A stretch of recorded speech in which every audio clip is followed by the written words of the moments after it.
Friends, mini ब्लॉगमध्ये आपलं स्वागत आहे. तर मी आली आहे आज कामावर. आज आले मी सकाळी लवकरच आले, कारण मी ज्यांचं पहिलं काम करते त्यांच्या बाळाची आजपासून शाळा सुरू होणार आहे. म्हणजे ते काय बोलतात, समर कॅम्प काहीतरी चालू होणार होतं. तर त्यांनी मला आधी सांगितलं तू लवकर ये म्हणून. तर मी आज 8च्या पण आधी आले कामाला. आज माझी 2 कामं झाले. आत्ता 11:15 वाजले. माझी 2 कामं होऊन इकडचं पण माझं अर्धं काम उरकलेलं आहे.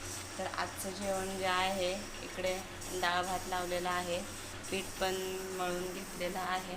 तर आजची जी भाजी आहे ती बनवायची आहे, भेंडी बनवायची आहे. भेंडी आज वेगळं बनवायची आहे. भेंडी आज हिरव्या मसाल्यामध्ये बनवायची आहे. हिरवा मसाला म्हणजे जसं कांदा, टमॅटो, अद्रक, मिरची, लसूण हा मसाला वाटून भेंडीमध्ये स्टफ करून भेंडी बनवायची आहे.